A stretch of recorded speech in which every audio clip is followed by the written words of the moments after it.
एक जज secular neutral तभी होगा जब वो अपने धर्म के खिलाफ फैसला करे। जो अपने लिए न्याय नहीं कर सकता, अपने समाज के लिए जो पूरी दुनिया में मिसाल है अन्याय की, उसमें फैसला नहीं कर सकता, तो वो किसके लिए न्याय करे? सीजीआई को धमकी नहीं दे रहा, आपको गलतफहमी है, वो गवई साहब को धमकी दे रहे हैं।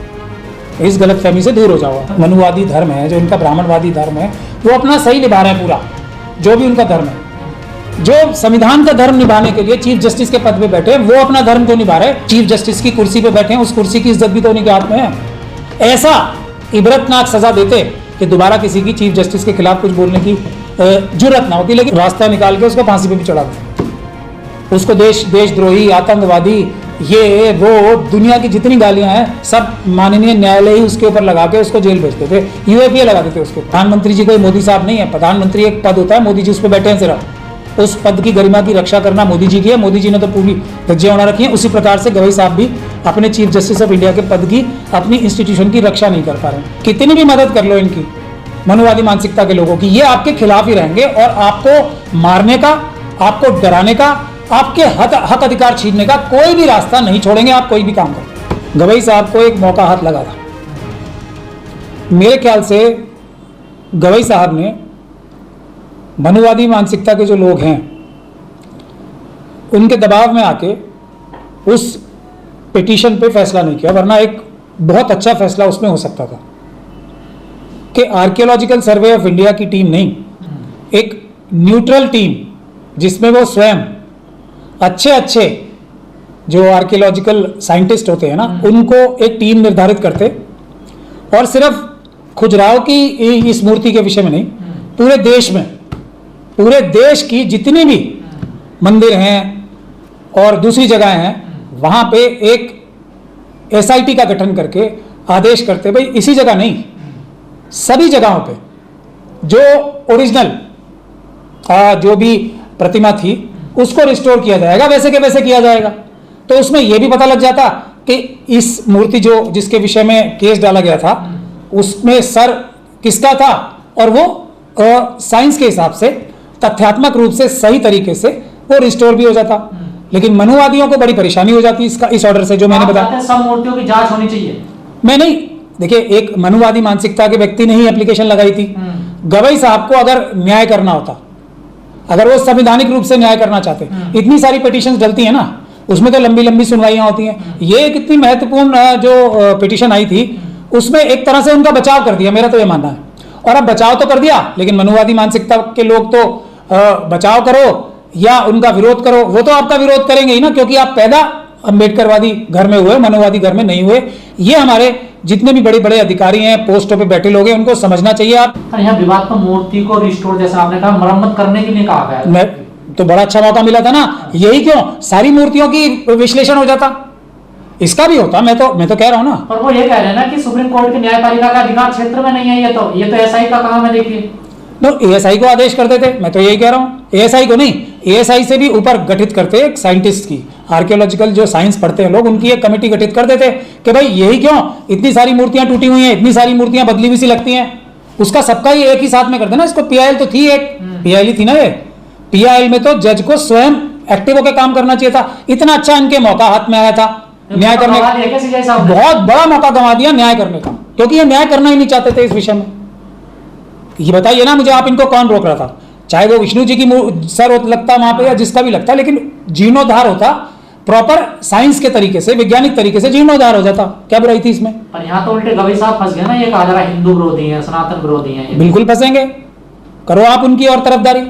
हमारे देश में गवई साहब की, देखिए, मैं तो लोगों को अच्छा लगे या बुरा लगे, मैं तो इन्हें इनका क्रिटिसिज्म करता हूं और बहुत दिन से कर रहा हूं। क्योंकि क्या एक जज सेकुलर न्यूट्रल तभी होगा जब वो अपने धर्म के खिलाफ फैसला करे? बताओ आप मुझे। गवई साहब के समय में, मास्टर ऑफ द रोस्टर्स तो चीफ जस्टिस ही होते हैं ना, गवई साहब के समय में बोध गया का विषय गवई साहब के टेन्योर में आया और चला भी जाएगा, चला जाएगा ना। तो अगर कोई बुद्ध समाज का एक विषय है, या तो उन्हें स्वयं डिसाइड करना चाहिए था, लेकिन वहां तो ये हो जाता जी कि ब्राह्मण समाज के अलावा यदि कोई भी जो मनुवादी मानसिकता के घरों में पैदा हुए लोग हैं, उनके अलावा या या उनको छोड़ के कोई भी जज जो है वो न्यूट्रल नहीं होता जब तक कि वो अपने धर्म के खिलाफ कोई फैसला ना करे। यही उसकी सबसे बड़ी जो धर्मनिरपेक्षता की सर्टिफिकेट होती है कि उसने अपने धर्म के खिलाफ जाके फैसला किया। तो गवई साहब को एक मापदंड तय करना चाहिए था कि अपने धर्म के का विषय भी अगर अपने आप तय करता है कोई, जैसे ब्राह्मण समाज के लोग तो करते हैं ना, अपने विषय भी, अपने धर्म के विषय भी स्वयं तय करते हैं, उनके ऊपर तो कोई इल्जाम नहीं लगता। तो उनको एक परंपरा बनानी चाहिए थी कि भाई मैंने बुद्ध समाज का ये फैसला किया और बिल्कुल पक्षपात विहीन होके, जो इतना बड़ा अन्याय हो रहा है कि महाबोधि महाविहार में जो पंडित ज्यादा हैं और जो बुद्धिस्ट कम हैं, मैंने सारे पंडित हटा दिए वहां से, सिर्फ बुद्धिस्ट रख दिए वहां पे, और ये न्यायपूर्ण फैसला है। इस याचिका में तो यही आरोप लग रहा है कि बुद्धिस्ट है इसलिए ये मजम्मत बना रहे हैं हिंदू देव देवताओं की। देखिए तो मैं यही तो कह रहा हूँ, क्या आरोप लग रहा है कि मजाक बनाया, इन्होंने फैसला नहीं किया। लेकिन अगर इनको सेकुलर बताना था तो ये फैसला उनके हक में करते, सही है गलत? फैसला तो ये सही होता ना, उसको करने की अगर जुर्रत दिखाते गवई साहब तो बढ़िया बात होती, मैं भी उनकी तारीफ कर रहा होता आज। देखिए जहां मनोवादी बात सही कह रहे हैं मैं उनकी तरफदारी भी करूंगा, उनको फैसला करना चाहिए था लेकिन निष्पक्ष रूप से। और उसी प्रकार से बुद्ध विहार का केस कोई सिर्फ बुद्ध समाज का केस नहीं है, वो भारत के संविधान का केस है, संविधान के की धज्जियां उड़ाने वाला केस है वो जो आज हो रहा है। तो उनको अगर वो सच्चे भारत के संविधान के मानने वाले थे, बाबा साहब के मानने वाले थे, तो उसमें एक मौका आया था उन्हें न्याय करने का, उन्होंने नहीं किया। जो अपने लिए न्याय नहीं कर सकता, अपने समाज के लिए जो पूरी दुनिया में मिसाल है अन्याय की, उसमें फैसला नहीं कर सकता तो वो किसके लिए न्याय करेगा? महाबोधि विहार का मामला तो राज्य सरकार का है ना, उसमें सुप्रीम कोर्ट क्या करेगा बताइए? वो तो कानून बनाएगी विधानसभा। एप्लीकेशन कहाँ लगी हुई है? सुप्रीम कोर्ट में लगी हुई है ना। एक जो सुमित रतन बनते साहब है उन्होंने मुझसे भी लगवा रखी है एक पिटीशन, यहाँ तो सुप्रीम कोर्ट में लगी हुई है पिटीशन, कितने सालों से लगी हुई है। पहले भी सरकार ने उसमें झूठ बोला, तो झूठ बोलते टाइम क्योंकि बुद्धिस्ट समाज का नुकसान हो रहा है ना, तब तो सब सही है, यही बात है ना। सब कुछ ठीक चल रहा है, अगर बाबरी मस्जिद के खिलाफ फैसला आता है सब कुछ ठीक है। अभी वक्त के खिलाफ संविधान की धज्जियां उड़ाते हुए फैसला आ गया, सब ठीक है, कोई दिक्कत नहीं है। नजीर साहब जो बाबरी मस्जिद के केस में एक जजमेंट लिखने वालों में से या जजमेंट पे अंगूठा लगाने वालों में से, मुझे नहीं पता क्या हुआ है क्योंकि ये क्लियरिटी आज तक नहीं आई है, वो बढ़िया जज हैं क्योंकि उन्होंने बाबरी मस्जिद के खिलाफ फैसला दिया। अगर वो बाबरी मस्जिद के पक्ष में फैसला देते तो वो अच्छे जज नहीं होते, ये तो है ही ना। पर सवाल ये है, जो कथावाचक अनुरुद्धाचार्य हैं वो खुलेआम धमकी दे रहे हैं सीजीआई साहब को, बताइए। सीजीआई को धमकी नहीं दे रहे हैं, आपको गलतफहमी है, वो गवई साहब को धमकी दे रहे हैं, इस गलतफहमी से दूर हो जाओ आप। हाँ धर्मी बता रहे हैं उनको और काहे रोटी तोड़ रहे हैं, कुर्सी पे ऐसी बातें तो बिल्कुल ठीक बोल रहे हैं ना, वो चीफ जस्टिस तो वो है ही नहीं उनकी नजर में, तो उन्हें चीफ जस्टिस मान ही नहीं रहे। चीफ जस्टिस उनकी नजर में वो जब होते जब वो गलत फैसला करते, उनके पक्ष में फैसला करते, न्यायपूर्ण फैसला किया ही नहीं उन्होंने। तो अब जो अम्बेडकरवादी हैं वो भी उन्हें अच्छा चीफ क्षेत्र में नहीं तो कैसे फैसला करते? पूरा उनके अधिकार क्षेत्र में है, सुप्रीम कोर्ट के अधिकार क्षेत्र से कोई चीज बाहर नहीं है, बिल्कुल बाहर नहीं है। अब अच्छा वही देख लें तो फिर ये बाबरी मस्जिद में कौन सा फैसला किया है? उनके अधिकार क्षेत्र में ही नहीं है ना, तो महाबोधि महाविहार का केस कैसे उनके सामने है? वो अधिकार क्षेत्र में है उनके। कौन सा केस है ये? संभल का केस, ये मथुरा का केस, ये ज्ञानव्यापी का केस, ये सारे केस उनके अधिकार क्षेत्र में, ये नहीं है उनके अधिकार। के बयान के साथ है, मैं उनके साथ नहीं हूं, मैं तो ये बता रहा हूं, देखिए वो तो अपना धर्म निभा रहे हैं, जो मनुवादी धर्म है, जो उनका ब्राह्मणवादी धर्म है, वो अपना सही निभा रहे हैं पूरा, जो भी उनका धर्म है। जो संविधान का धर्म निभाने के लिए चीफ जस्टिस के पद पे बैठे, वो अपना धर्म क्यों निभा रहे? नहीं निभा रहे, मैं तो ये कह रहा हूं। ये बताइए आप, विषय तो ये है। तो क्या इसमें जो उनकी तारीफ, देखिए उन्होंने जो वर्गीकरण है रिजर्वेशन में वो उन्होंने पास किया, उनकी सबने तारीफ की। ये काम करेंगे सब तारीफ करेंगे। उन्होंने जो ये कहा कि भाई क्रीमी लेयर जो बड़ी अच्छी चीज है, एक बार जो वो ले लेता है रिजर्वेशन, उसको अगली बार नहीं मिलनी चाहिए अगली जनरेशन को, सबने तालियां बजाई उनकी, क्योंकि उनके मनमाफिक बात कही उन्होंने।